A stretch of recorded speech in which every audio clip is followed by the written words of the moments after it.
আজ ৪ঠা জানুয়ারি বাংলা কথা সাহিত্যের এক অনন্য উচ্চারণ, কথ্য ভাষার শক্তিমান রূপকার, সমাজ বাস্তবতার নির্ভীক রূপস্রষ্টা আখতারুজ্জামান ইলিয়াস এর প্রয়াণ দিবস। আখতারুজ্জামান ইলিয়াস ছিলেন স্বল্পপ্রজ কিন্তু গভীর প্রভাবী এক লেখক।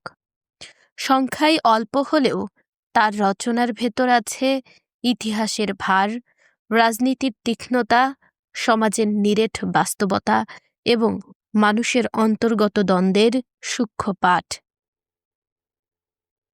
তিনি লিখেছেন এমন ভাষায় যা কেবল সাহিত্যের ভাষা নয়, বরং রাস্তাঘাট, বাড়িঘর, মাঠঘাটের কথ্য ভাষা। সেই ভাষাই তার সাহিত্যে হয়ে উঠেছে শক্তি।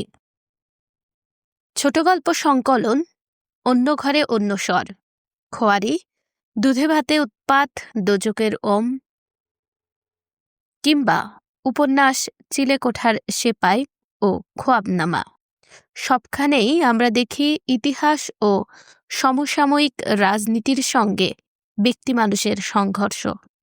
তার লেখায় মুক্তিযুদ্ধ এসেছে গৌরবের মিছিল হয়ে নয়, বরং দ্বন্দ্ব, যন্ত্রণা ও বাস্তবতার কঠিন মুখ নিয়ে। ইলিয়াসের সাহিত্য আমাদের আরাম দেয় না, বরং প্রশ্ন করে।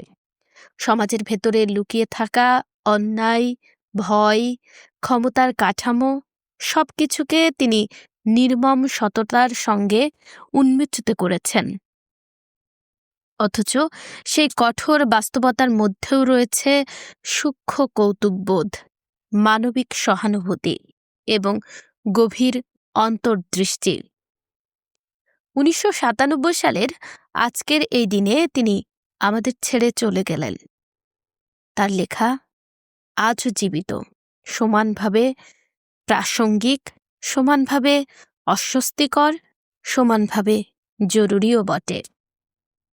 প্রয়াণ দিবসে আমরা স্মরণ করি এক সাহিত্যিককে, যিনি আপোস করেননি, যিনি ভাষা, ইতিহাস ও মানুষের পক্ষে দাঁড়িয়ে লিখেছিলেন।